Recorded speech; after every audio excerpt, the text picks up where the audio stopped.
Hello, and welcome to Authortube Tea Time, Take 2, Electric Boogaloo.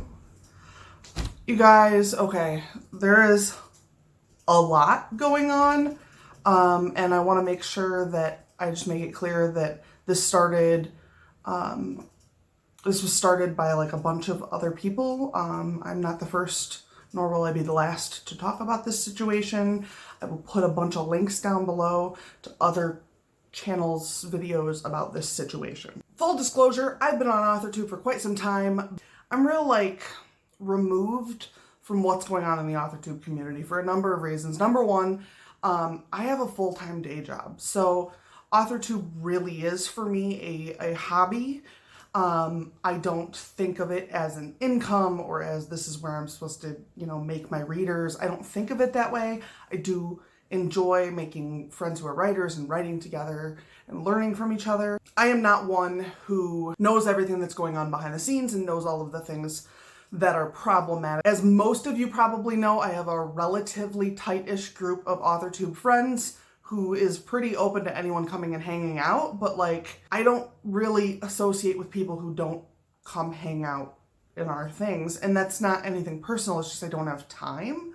I spend 40 hours a week in an office, so I don't have time for a lot of stuff. So I know a lot of what goes on behind the scenes in our group, which is really mostly non-dramatic, but I don't really know most of this stuff that seems to be coming out now.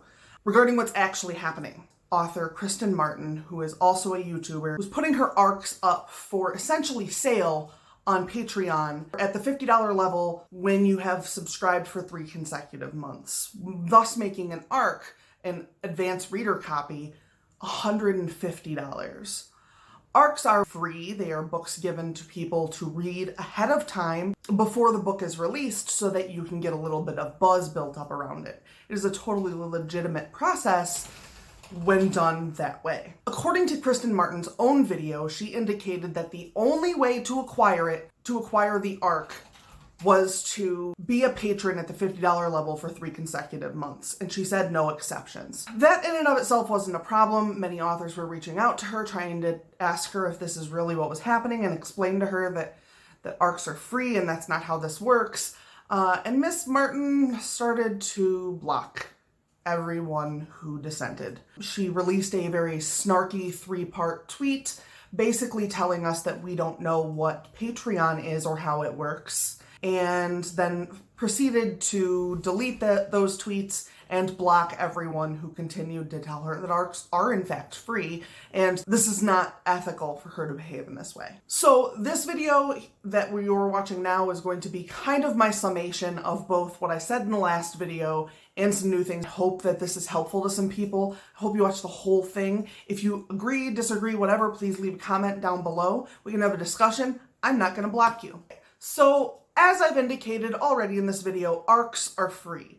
Advanced reader copies of books are free. There are like a dozen reasons they're free, and there are many other people who have done videos that explained that more in depth and have their personal experience attached to it. So I'll go ahead and make sure some of those are down below. But the basic 1, 2, 3 of it is that arcs are free.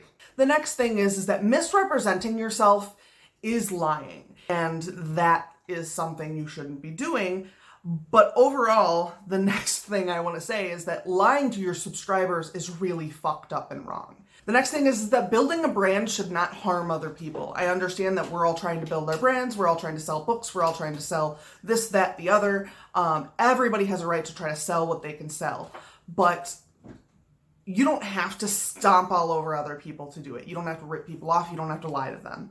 So make sure before you decide you're going to offer a service that you have some right to offer that service, or you're fully disclosing what your ability level is before you offer that service. Also remember that having fans is great, but If you only surround yourself with fans, you live inside of an echo chamber, and then you have no real insight into what you can change and what you can get better at.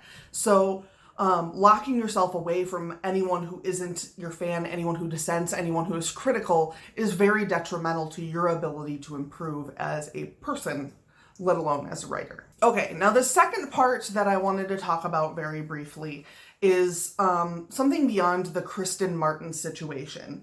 The ARC situation and that kind of thing did bring out some of this issue, but I think this issue is much bigger than Kristin Martin, and I think it includes a lot of different author-tubers, and I want people to really think before they start engaging with people on this level. Indicating that you are an expert when you are in fact not an expert is manipulative and wrong. It's true that everybody has to start somewhere. We all have to be a first time at something, but not telling someone, this is the first time I've ever edited something, this is the first time I've ever beta read, this is the first time I've ever read an arc, this is the first time I've ever written a review. If you're not telling these people what your ability level is, you're being dishonest. If you are something, say an editor, you owe it to the person who is having you work for them to allow them to have a second set of eyes or to do something else to make sure that your work is valid, because you haven't done this before, or you haven't done this as much as,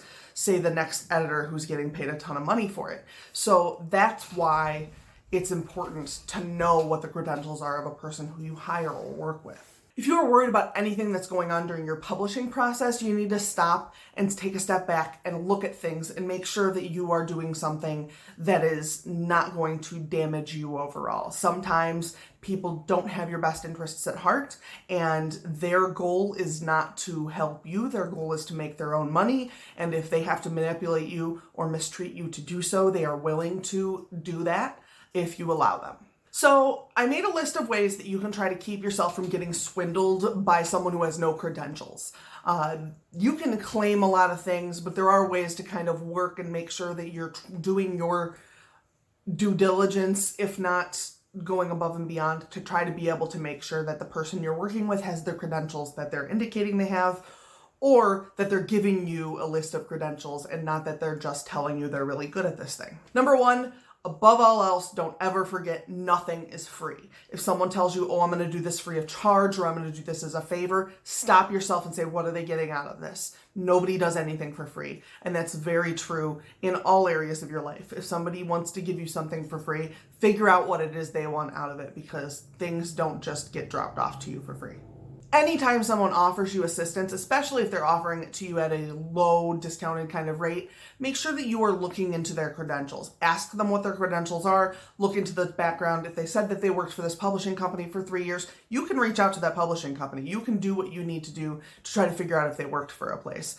Frequently, you can do things like check their website, check the Wayback Machine, those kinds of things, to try to find out if that person did in fact work at that company.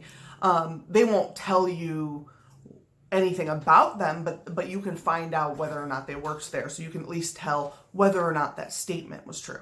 If you're working with a publisher, editor, something like that, and they start to tell you things that seem too good to be true, take a step back and go get a second opinion, or a third, or a fourth, or a fifth, or whatever. If you feel even the slightest bit off about what you're being told, go get another opinion. You have every right to know exactly what is going on with your work and to control whether or not it is in good hands. So if you, for a moment, think this might not be the right place, pull back, give it a minute, figure things out, whether you have to go research the company or person you're working with, or reach out to other people and have them review what's going on and see what their take is on it. Whatever it is, don't feel like you are stuck with something because you started it. You have a right to at least pause and pull back and give time. When somebody starts giving you advice, remember that you have every right in the world to stop and ask, does this apply to me? There are hundreds of Authortube videos about plotting. I don't watch videos about plotting very often because I don't plot. So while I could technically try plotting, and I have, but that's a whole separate story, I don't have to watch those videos on plotting. And if I do watch those videos on plotting, I can take other things away from it, or I can watch them for enjoyment and still not be a plotter. Just because somebody's telling you to do something or somebody's telling you this works doesn't mean it's going to work for you. So don't just assume, oh, that must be the right way to do it. There isn't usually a right way to do things in writing, but there are a few very strict rules in the publishing world that you should know about. The people on Authortube, while they might seem like wonderful people, are trying to sell you some things. We are all trying to build relationships and communities and things like that. But like when we tell you to buy our books, we're trying to sell you our books. No one is going to tell you, buy my book, but I probably should have done another edit on it. No one's going to tell you that. So keep in mind that just because you think somebody is wonderful on Authortube doesn't mean that they're going to offer the same thing in their book, but it also doesn't mean that they're not. You can't really have an expectation based on what you see on Authortube. You can't know what someone's writing is like based on how they behave here. You can't know who they are. Although we are a community of relatively open people, I also feel like we sometimes forget that this is still an internet relationship. This isn't any different than other YouTube groups. We just happen to be a lot smaller. Always do your research. Don't think that just because you've done your research in the past, the things are the same. Things change very quickly, and the standards that you thought were true might not be true anymore in 2 years. So make sure you're double checking things, you're looking into things, and that you're protecting yourself. But really, the whole point of this video and the thing I want to make sure you guys take away from it 100% is that you have to protect yourself from being taken advantage of. People out there are trying to take advantage of anyone who they can. Anytime you're asked to pay for something, ask why you're paying for it, ask what you're getting out of it, ask who gets the money for it, what are they going to do with it. Those kinds of things are really important. And the very, very, very last thing that I want to tell you guys is to remember that no one else's success takes away from your success. There is not a threshold of success and there's only 10 successes available, and if so-and-so gets 1, there's only 9 left. That's not how success works. You can be supportive and still be successful yourself. So try to keep that in mind. This isn't a competition. It's not a race. We are all very different. But also keep in mind that it doesn't matter where you are, especially on the internet. People are going to try to rip you off, and you should do everything you can to protect yourself from that. This was rambly. It was shorter than I expected it to be, and I still think I missed something. Happy Sunday.